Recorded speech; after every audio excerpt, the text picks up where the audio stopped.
Hey everybody, Michael here from Avesi, back finally with the third and final portion of the rain garden considerations video.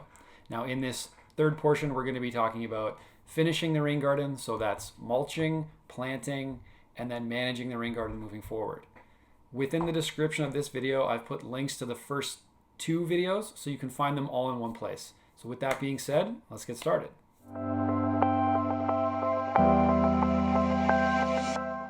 So most of the aspects that we're going to be covering here can be found in my book, The Modern Rain Garden. This is available on my website or on Amazon.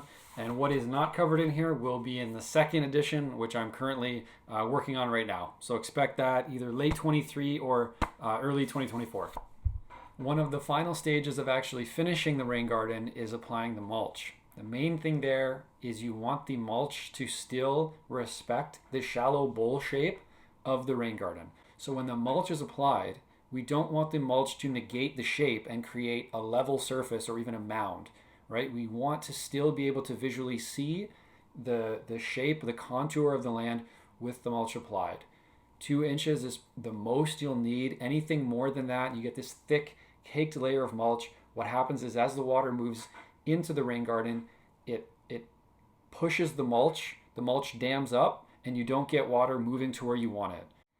So the next consideration is planting. And the main thing that I want to get across is to plant the rain garden quite densely, right? If we're looking at per square meter, 5, 10, maybe even upwards of 15 plants per square meter, based on the size of plant stock that you're using. This may vary. It can also depend on the types of plants that you're using. Some of them will spread really quickly.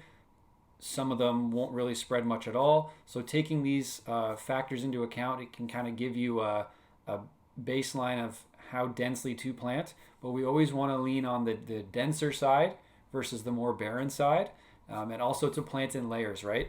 This book, Planting in a Post-Wild World, it goes over different layering, and it's a really, really good resource. 5, 10, maybe even 15 plants per square meter, planted densely, because plants are going to be ultimately what make the rain garden work.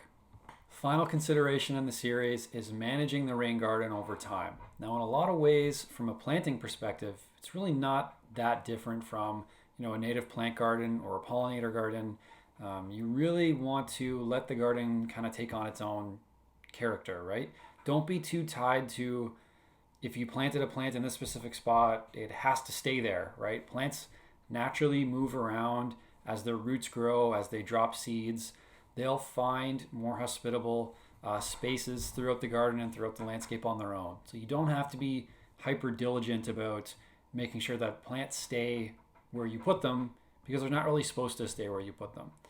So embrace the change, embrace the evolution, and take a long-term approach to it.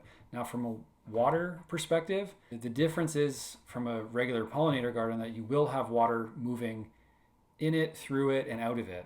So make sure that the inlets and the outlets are looked after, cleared of debris, and that water can get in and water can get out. But other than that, it's really not that much different.